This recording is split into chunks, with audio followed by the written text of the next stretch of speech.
but this is an appropriate setting in which to use it, and we're so grateful to be honoring this year's International Women of Courage awardees. This has been going on since 2007, when one of my predecessors, Secretary Condoleezza Rice, instituted this award, and since then, recognized over 200 women for their work promoting peace and prosperity and human rights in communities and in countries across the world.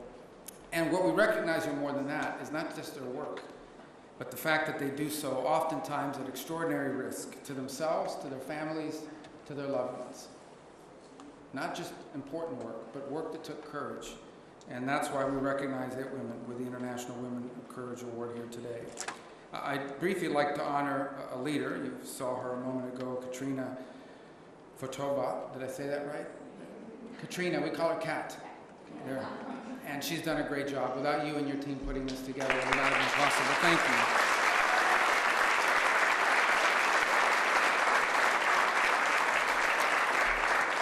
I want to also personally thank the woman of courage who lives in my home, my wife Jeanette, who gets a Jeanette.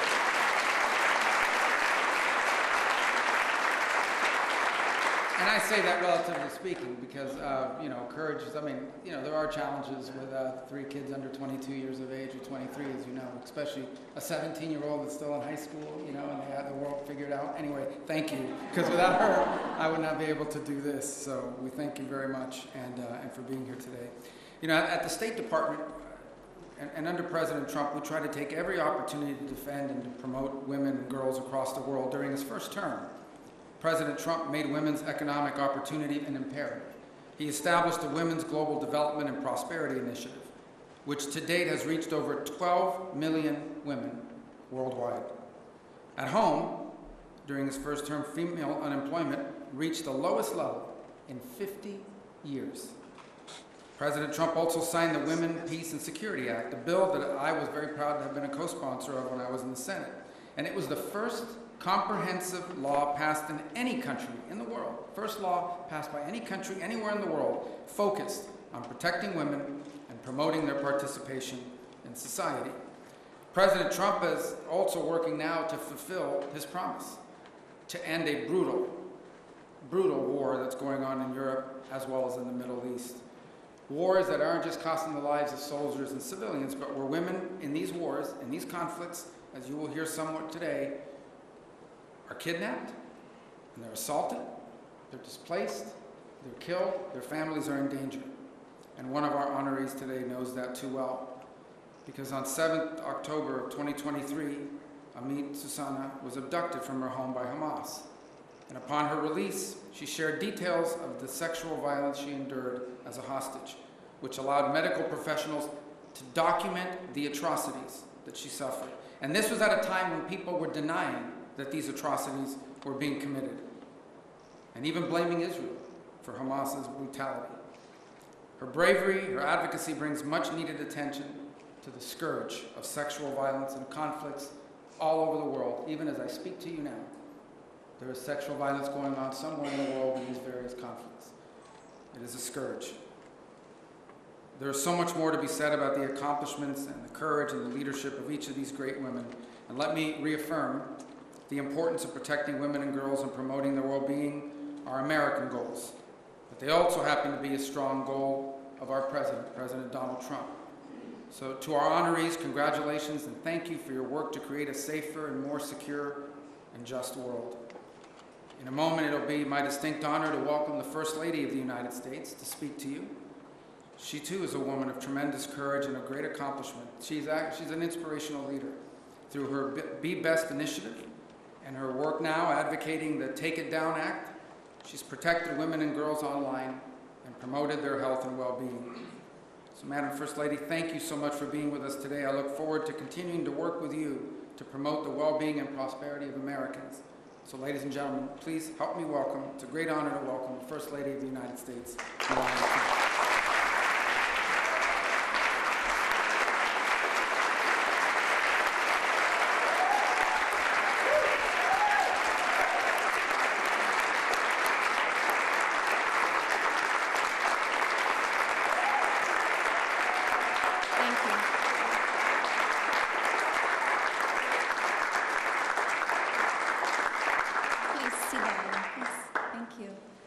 Good afternoon, and thank you, Secretary Rubio.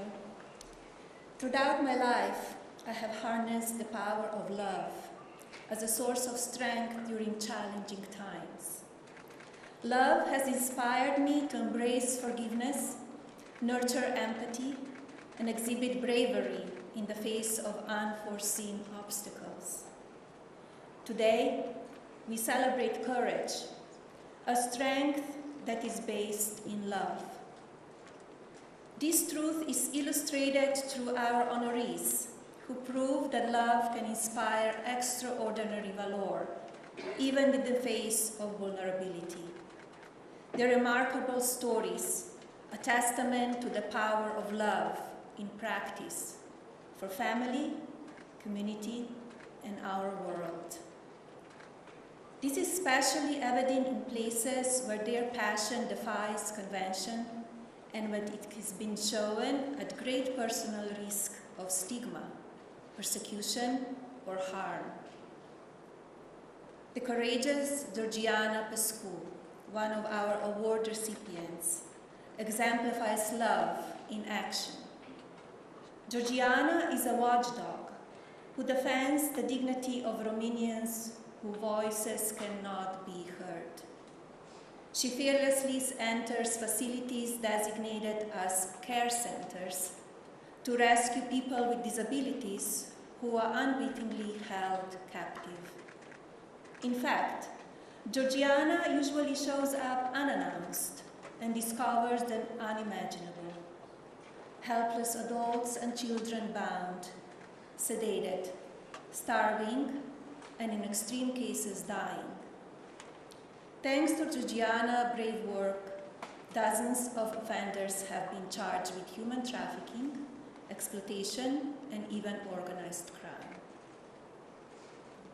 We are honored to join an exceptional assembly of brave women who have shown their love and refuse to let fear or hardship define them. Their collective achievements and dedication move us all. Let us also take a moment to acknowledge those who persist in their struggles.